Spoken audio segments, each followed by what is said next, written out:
Welcome to the Small Business Podcast series, where every week we're interviewing small business owners that support small business owners. Today, we have a little bit of a success story along with a company that supports small businesses from the accounting field. Running fractional CFO, accounting, and bookkeeping, he helps businesses and people get clarity to grow profits and gain a peace of mind.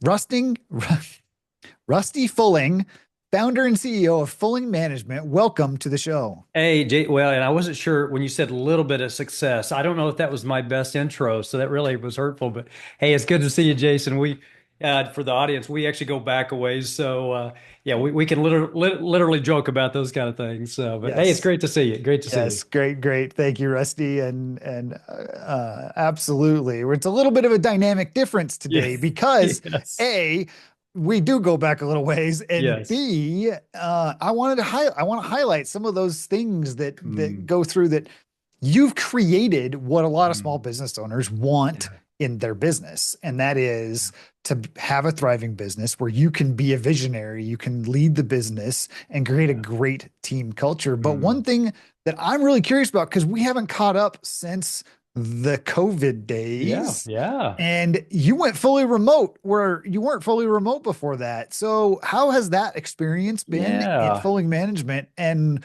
the challenges like the let's talk about the experience and the culture shift that had to happen to do that. Absolutely. Oh my, yeah, it has been a few years, and yeah. So for those that, yeah, as in the intro, we provide those fractional CFO services, accounting, and even bookkeeping in some cases, and a lot of those traditional firms, yeah, people are coming in the office, and just that kind of I'll say a little bit old school way, but back in 2020, we sent everyone home when COVID was at its peak, and we just never invited everybody back to the office, and just began developing this remote environment. And one of the biggest things, if you remember back in the day, and even I think today, mental health was such high on the list as far as how do you take care of your team when we're in isolation and making people feel part of the team when they're literally isolated at home. And so that was a big focus, I would say, even early on, is how do we have those daily check-ins and how do we make our staff meetings engaging so that people are, that could be a highlight of the week is getting to see the other team members and getting engaged. So definitely some shift in how we incorporate the culture that we've been building the previous 20 years. Yeah. So talk a little bit about like the today Yeah. now a lot of people are calling everybody back. They're like, oh, we have to be Yeah. back in the office. Yeah. And you and I both are very familiar with Belay and how they've Yeah. always been a remote company. Yeah. And so they're very much like, no, remote, you can do this remote. So Yes. Yes. how are you managing those desires? Or do you Yeah. even get that from your team that they're like, we want to be back. We really need to be back Mm. together. Yeah, I think it was fascinating before we sent everyone home. There were a few folks that were asking, "Hey, could I work home a day a week?" and some of that. So there was already some desire to do that. I think when you go, cold turkey and just, "Hey, everybody go," it's definitely a little bit of a culture shock or just operation shock. But what's really fun is some of the highlights when we hear stories about when I hear people talking about our company. Hey, one of the highlights is I get to work from home, and they provide really a flexible schedule so that I'm getting my work done. But if I want to head out to my kids' baseball game in the afternoon, I can do that, as part of just that culture. And so it's really been a benefit. And I think those companies that are calling people back, I don't know that if they're struggling with culture, I don't think having people back in the office is going to fix the culture piece. I think that could be a bigger issue. And so we really see that as a benefit, and our team just expresses that on a regular basis. Talk. You've said you've been doing this for 20 years. You've been through quite the ringer. You've grown the company and you've had a great success. You are a great success story. Um, and and how to build and grow and Yeah. create a visionary company. Yeah. What would you say has been your biggest um probably breakthrough in Mm. leadership development as you have grown as a leader to be Yeah. able to lead the organization? Yeah. Yeah. I think so. The first 20 years we did it, in person. Last five, virtual. And I think one of the things that I'd say probably year 10 is looking to develop leaders within the organization. For years, we've been a flat line. Everybody reports up to one person. And it was probably in the last 5 to 10 years where it's like, man, we've got to invest in all of our team members to develop leaders among everyone, and everyone has influence. And so now in our weekly staff meetings, we do weekly leadership training every single week for everyone, from our C-suite to our accountants to our CFOs, our bookkeepers, even our administrative staff. And so that's been one of those lessons that it just raises the entire group instead of just one or two people. What would you say? So I have conversations with business owners all the time. Yeah. And when I say they need to become a leader in the company is actually to become a leader of leading leaders, right? You need to Yes. build Yes. leaders in that layer, and you need to have Yeah. these staff meetings or these leadership development Yeah. meetings Yeah. um, in developing people. But Yeah. their argument when I say that to them, the argument comes back like, well, that means they're not being productive. It's a waste of time. Mm. What's your response to that? Yeah. Well, I love Michael Gerber's book, that talks about working in the business versus on the business. And it's bringing, I think it's helping your leadership to learn how to work on the business sometimes. A good example, we took our team through the Working Genius model through Patrick Lencioni. And it was so clear that we had one outlier on our team that wasn't good at the details. Well, that was the person you're looking at on the screen here. And we're in the accounting world, so hopefully your audience isn't too big here. But what was fascinating about that exercise is it raised up a couple of our leaders to say, "Oh my goodness, this person does such an incredible job with tenacity and working through the details and really leading the team from a whole different perspective."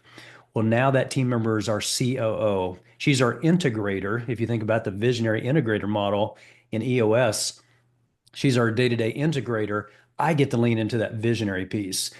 I don't know that we would have hit that point if we wouldn't have been investing all of our leaders in that leadership training. So I think we're doing ourselves a disservice when we say, "Oh, we're not making any money on that." That's an investment in bigger gains down the road. So, this is all a podcast about small businesses supporting Yeah. small businesses. Yeah. So, how does implementing all of these things Mm. for inside of your business Yeah. make you, or not necessarily make you, give you the ability Mm. to service your customers in a Yeah. better fashion? Yeah.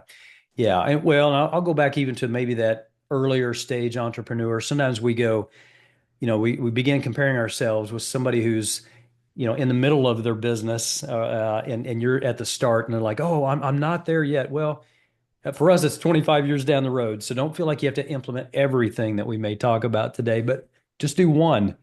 And so I think when you talk about what does that do to our serving our clients better? Honestly, for me, if I'm serving our clients, we have team members that are so much better in some of the areas of, again, those details and doing the things that they're gifted at. And maybe when it's strategy or vision casting, maybe that's where we can collaborate. And so if we can identify and delegate and equip our team, man, we can just lean into so many other giftings to serve our clients that much better. And so I would say we're often doing a disservice if we're not letting them lead. Yeah, listeners, hear that out. If you're a small business and you're building your business, Yeah. finding people that can serve your customers better than you Yes. is a Yes. key element to having fantastic growth in the Yeah. business, because happy employees create Yeah. happy customers refer more customers. Yeah. It's fairly simple math, and we are Yeah. talking with an accountant here Yeah. who's done that for an entire profession. Yeah. Speaking of accounting and your profession, let's dive Yeah. in a little bit to, like, what was your inspiration behind creating Filling Management when you Mm. started 25 years ago? 25. I know. Yeah, it's interesting.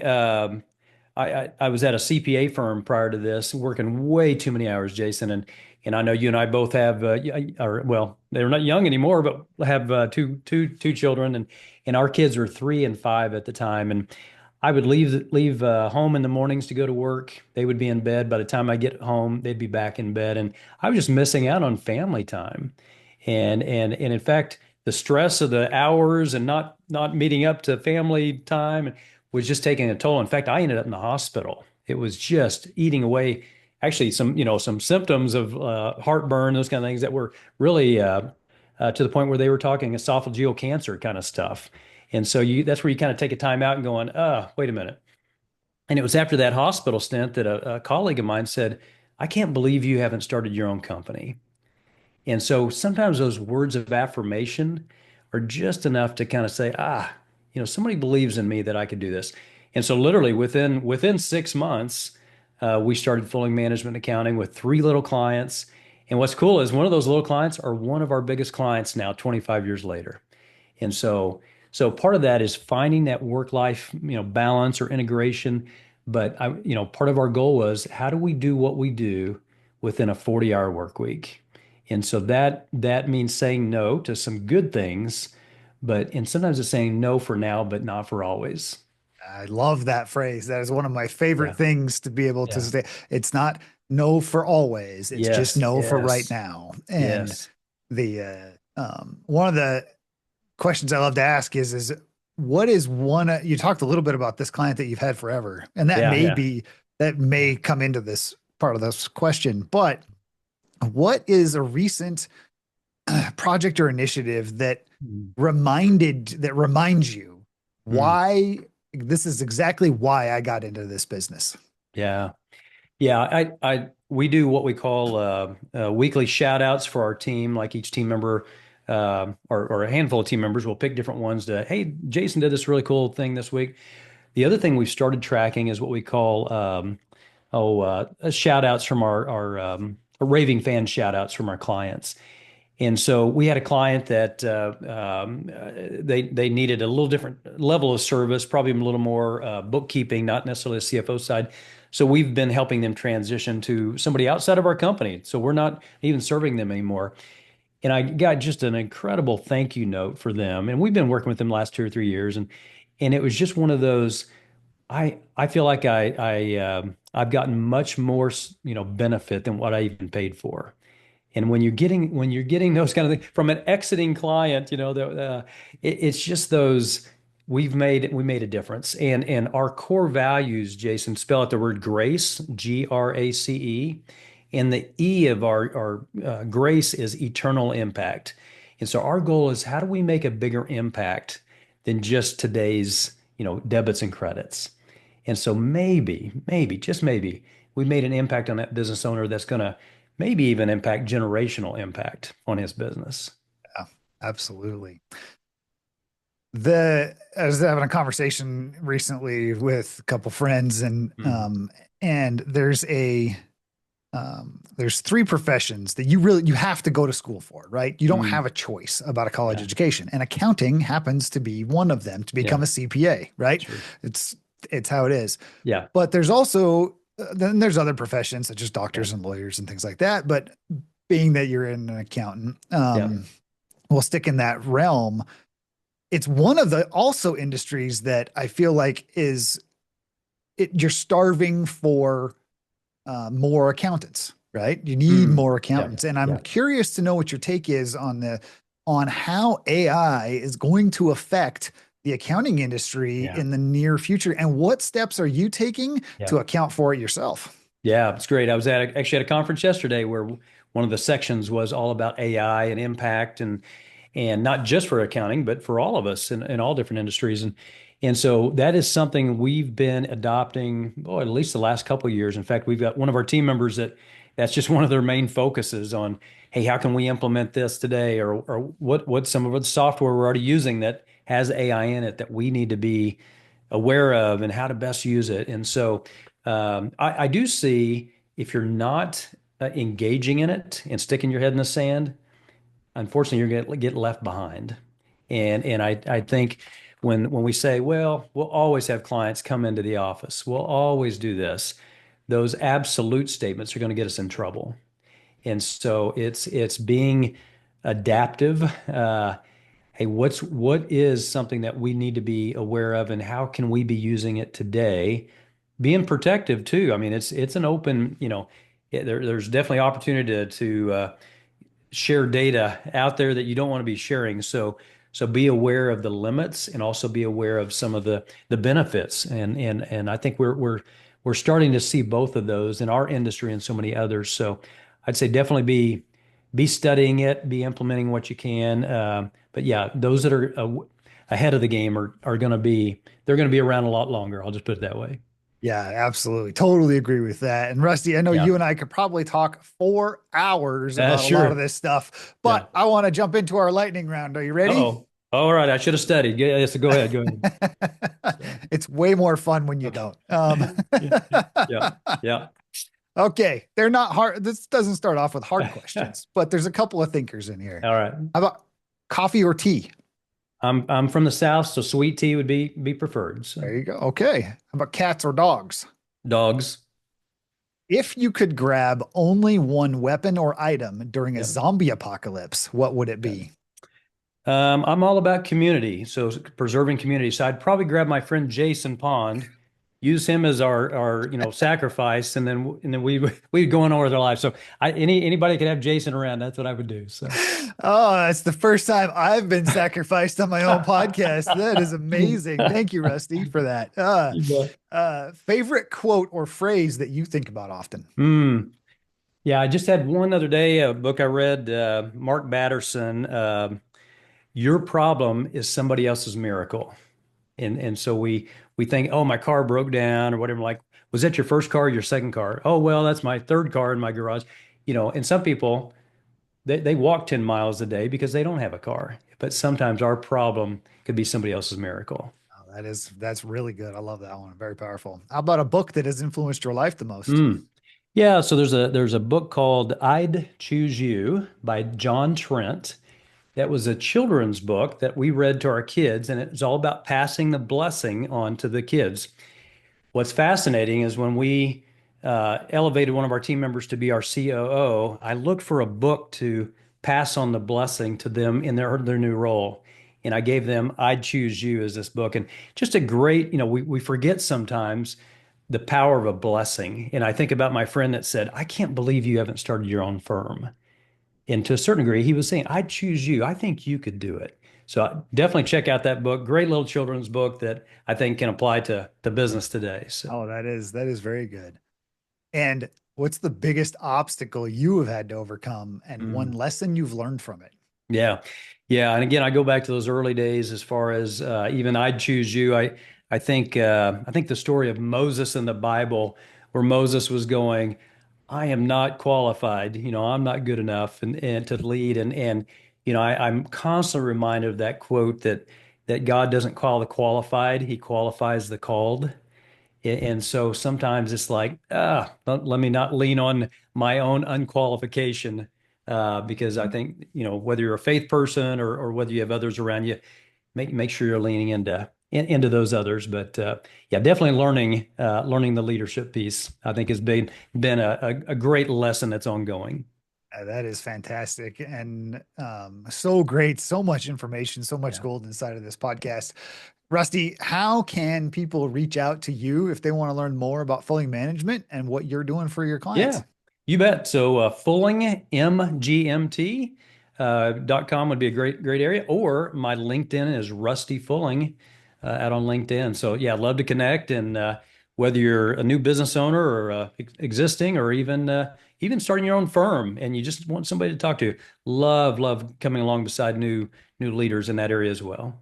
That is fantastic. And we will put all of that information Yes. in the show notes below Yeah. or the description if you are watching this on Yeah. YouTube. And there's a ton of gold about how leadership and developing people all the way through Yeah. building such a great company and something that lasts. It is Yeah. truth in what will make the business last longer, and if structured right, can most likely outlast you, Yeah. depending on how it goes. If you found value inside of this podcast, take a look at the playlist right up here where all the rest of the small business podcast series can be found. And for the listeners out there, until next time.